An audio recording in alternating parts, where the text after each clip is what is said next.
નમસ્કાર દોસ્તો, મારું નામ છે મયંક વૈદ અને આપ સૌનું સ્વાગત છે મારી YouTube channel English A to Zમાં.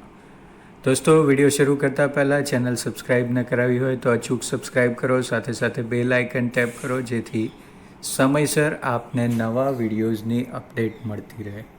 તો આ સાથે ચાલો શરૂ કરીએ ધોરણ 12નું યુનિટ 5.2 નો મેન આર ફોરેન. નો મેન આર ફોરેન. ફોરેન એટલે કે વિદેશ. A person who belongs to another country. તો કવિ આ શીર્ષક દ્વારા કહેવા માંગે છે કે અહીં કોઈ વ્યક્તિ વિદેશી નથી, એટલે કે કોઈ માણસ બીજા દેશનો નથી, બલકે બધા જ એક સરખા છે, સમાન છે. તો કવિ આ કાવ્ય દ્વારા આપણને યુનિવર્સલ બ્રધરહુડ એટલે કે વિશ્વ બંધુતાની વાત કરે છે. બીજી રીતે કહીએ તો એક શાંતિનો સંદેશો આપે છે.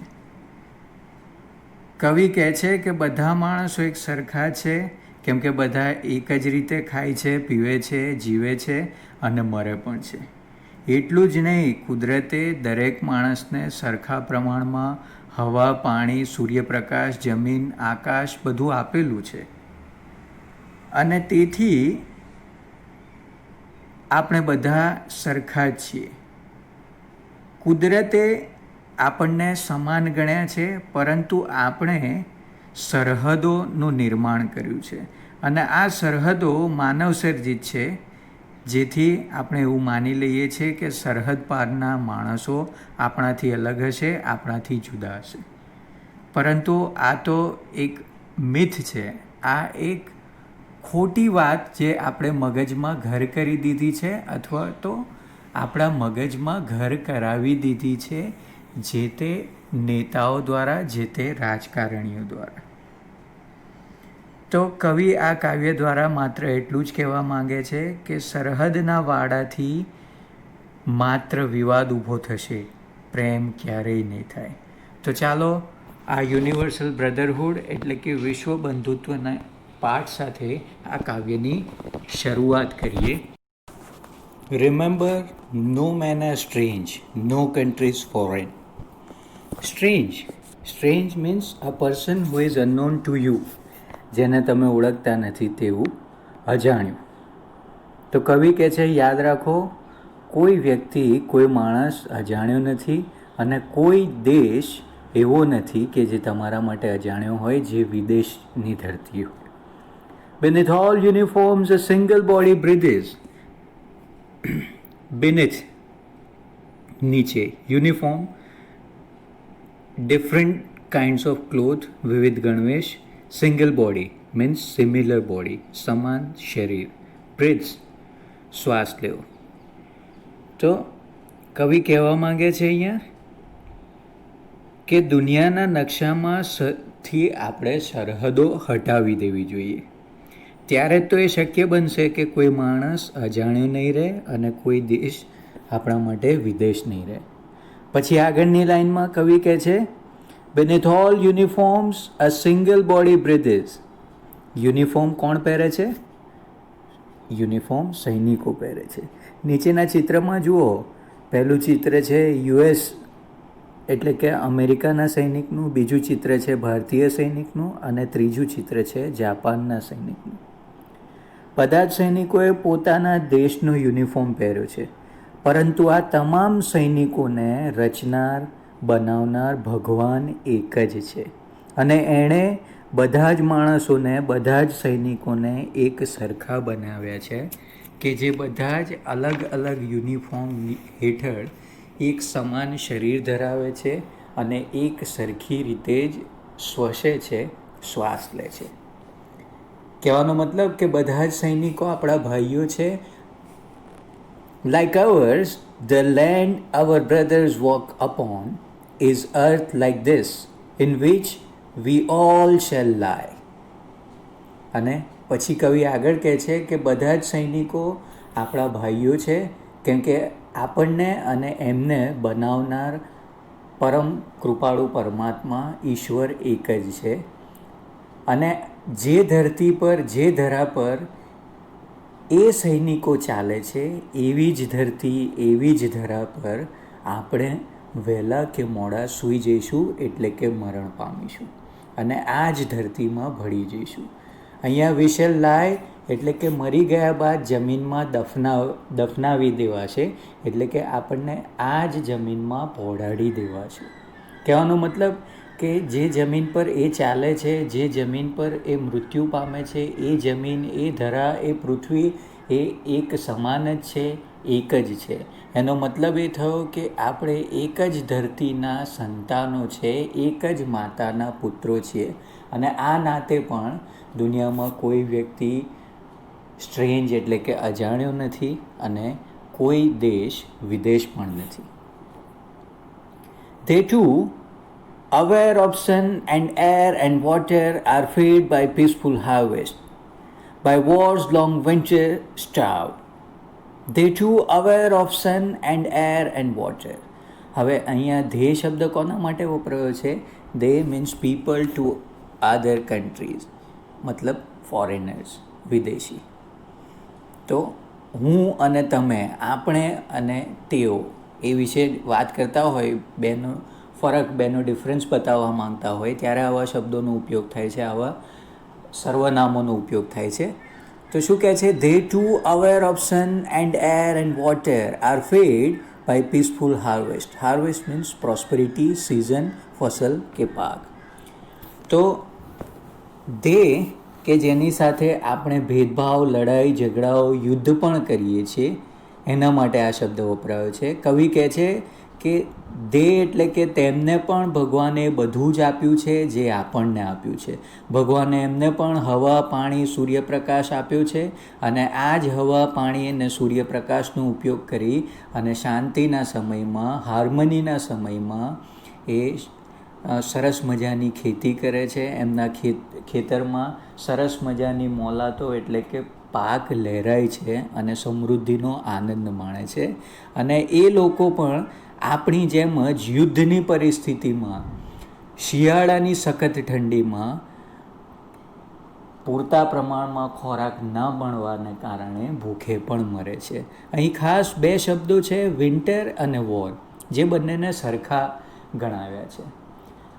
આ વિદેશી કવિતા છે અને આ કાવ્યનો રચનાર પણ વિદેશી છે અને વિદેશોમાં શિયાળામાં ગાત્રો થીજાવી દે તેવી ઠંડી પડે, ઘરની બહાર પણ ના નીકળાય અને એટલે પ્રાણી, પક્ષી, મનુષ્યો લગભગ બધા જ હાઇબરનેટ અવસ્થામાં જતા રહે, એટલે કે ઘરની બહાર નીકળી ના શકે. ખોરાક, પાણીનો સંગ્રહ, એની ગોઠવણ પહેલેથી કરી દેવી પડે. અને એટલે કવિ કહે છે કે વોર એન્ડ વિન્ટર, કાતિલ શિયાળાની ઠંડી હોય કે યુદ્ધ જેવી ભયંકર પરિસ્થિતિ હોય, એ સમય દરમિયાન હું અને તમે એટલે કે આપણે અને તેઓ બંને ભૂખમરાથી પીડાઈએ પણ છે.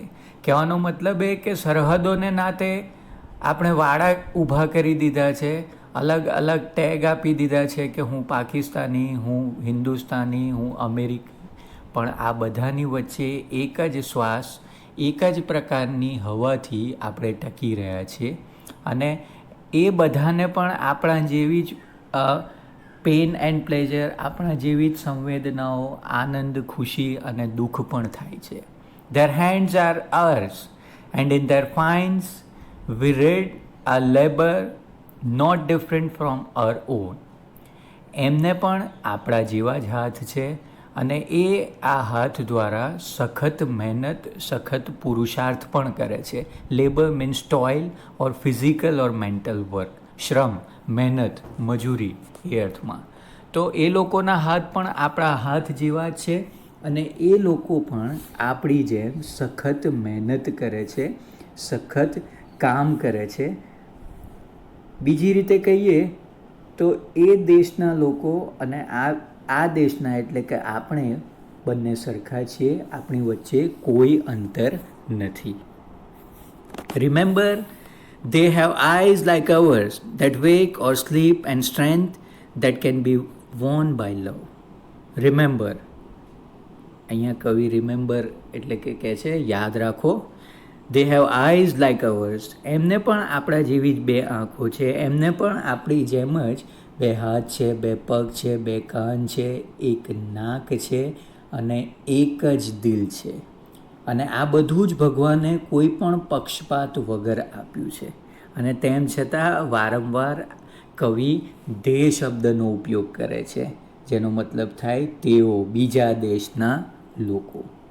તો કવિ કહે છે, યાદ રાખો તેમને પણ આપણા જેવી જ બે આંખો છે કે જે સવારે એમને જગાડે છે અને જાગી અને દુનિયાની નીત નવી વસ્તુઓ જુએ છે, સાંજ પડે થાકીને આંખો બંધ કરીને આરામ કરે છે.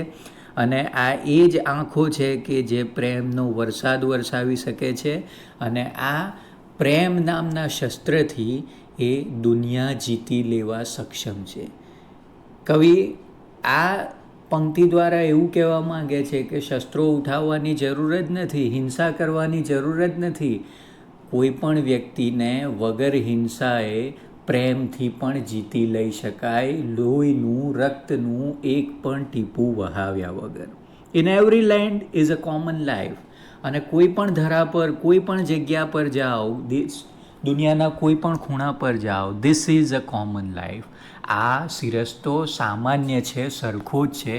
કોઈ પણ વ્યક્તિને તમે પ્રેમથી જીતી શકો, હિંસા કરવાની કોઈ જરૂર નથી.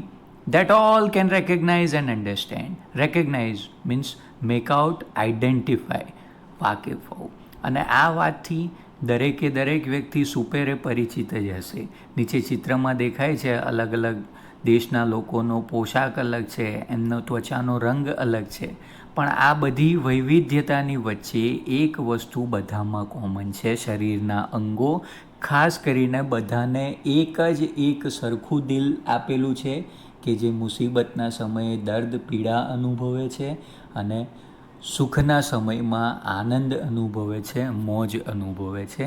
અને આ વાતથી બધા જ વાકેફ છે, બધા આ વાત સમજે છે, જાણે છે. Let us remember whenever we are told to hate our brothers, it is ourselves that we shall dispose, betray, condemn.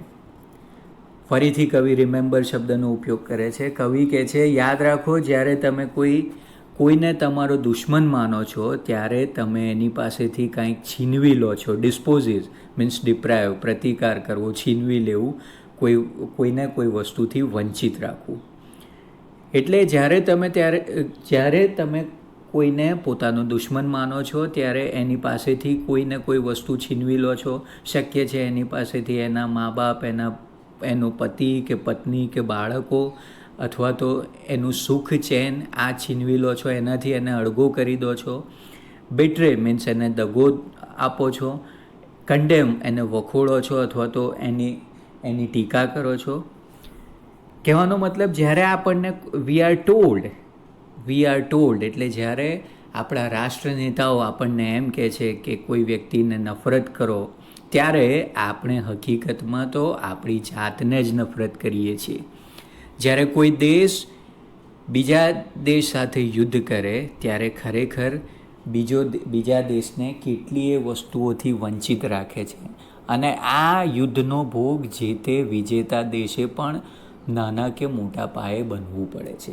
અને એટલા માટે કવિ કહે છે કે જ્યારે તમે કોઈની સાથે યુદ્ધ કરો છો, તમને જ્યારે કોઈની સાથે લડવાનું કહેવામાં આવે છે, ત્યારે હકીકતમાં તો તમે તમારી જાતને છેતરો છો, તમે તમારી જાતને નુકસાન પહોંચાડો છો. અને બીજી રીતે કહીએ તો બધાને ઘડનાર, ચાહે એ આપણો દુશ્મન હોય અથવા તો પડોશી હોય, પણ એ બધાને ઘડનાર, બધાનો ક્રિએટર ભગવાન, આપણો પિતા તો એક જ છે. અને એ નાતે પણ આપણે યુદ્ધ કરવું જોઈએ નહીં.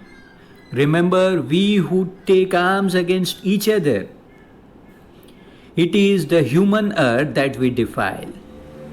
યાદ રાખો, we who take arms against each other. Arm હથિયાર, શસ્ત્રો, બંદૂક, ગોળા, બારૂદ, તલવાર, શસ્ત્રો.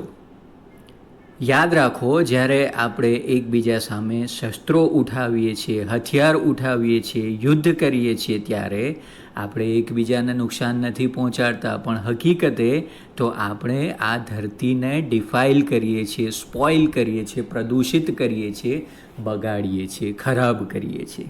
કેવી રીતે? અવર હેલ્સ of fire and dust outrages the innocent. કેમ કે જ્યારે યુદ્ધ થાય ત્યારે તમે કોઈના પર ગોળી ચલાવો છો અને ગોળીના કારણે એ વ્યક્તિ આ જમીન પર ઢળી પડશે, આ જમીન પર પડી જશે અને એના રક્તથી આ ધરા પ્રદૂષિત થશે, ખરાબ થશે. અને એ દ્વારા આ ઇનોસન્ટ અર્થ અથવા તો જે વ્યક્તિઓના માનસ એકદમ નિર્દોષ છે, જે વ્યક્તિઓના મનમાં હજી ધૃણા, દુશ્મનાવટ આવી બદીઓએ ઘર નથી કર્યું, એવા માણસને પણ આપણે પ્રેરિત કરીએ છીએ ખોટા કર્મો કરવા માટે, વેરઝેર ભાવના વધારવા માટે. અને આ દ્વારા સૌથી વધારે કોઈ વસ્તુ ખરડાતી હોય તો બીજી કોઈ નહીં પણ આપણી ધરા, આપણી ધરતી, પૃથ્વી માતા. So our hells of fire and dust outrage the innocence of air that is everywhere our own. યુદ્ધ દ્વારા યુદ્ધની જે જ્વાળાઓ ફેલાશે, બારૂદનો જે ધુમાડો નીકળશે, કેટલીય લાશ એને સળગાવી દેવામાં આવશે અને એમાંથી જે ધુમાડો નીકળશે એ ઇનોસન્ટ એર એટલે કે નિર્દોષ હવાને પણ પ્રદૂષિત કરશે. રિમેમ્બર, નો મેન આર ફોરેન, નો કન્ટ્રી સ્ટ્રેન. અને એટલે જ કવિ કહે છે, યાદ રાખો કે કોઈ દુનિયામાં કોઈ વ્યક્તિ ના તો અજાણ્યો છે કે દુનિયાનો કોઈ પણ ખૂણો આપણા માટે વિદેશી નથી. કહેવાનો મતલબ કે આપણે હંમેશા ભાઈચારાની લાગણીથી, એક કુટુંબની લાગણીથી જીવવું જોઈએ અને આવું કરવાથી આપણે એક પ્રેમનો સંદેશો પહોંચાડીશું અને એ દ્વારા બીજી વ્યક્તિઓને પણ નફરત અને અંધાધૂંધી ફેલાવતા રોકીશું. અને આ કાવ્યની પૂર્ણાહુતિ એક હિન્દી મૂવીના ગીત સાથે કરું. વર્ષ 2000ની સાલમાં અમિતાભ બચ્ચનના સુપુત્ર એટલે કે અભિષેક બચ્ચન અને કરિશ્મા કપૂરનું પ્રથમ મૂવી રેફ્યુજી હતું અને એનું એક ગીત આ કાવ્ય માટે સંપૂર્ણપણે બંધ બેસે છે કે પંછી નદિયા પવન કે ઝોકે કોઈ સરહદ ના ઇન્હે રોકે. પંછી, પક્ષી, નદી, પવનની લહેરખીઓ. પંછી નદિયા પવન કે ઝોકે કોઈ સરહદ ના ઇન્હે રોકે. सरहदे इंसानों के लिए सोचो तुमने और मैंने क्या पाया इंसान होके.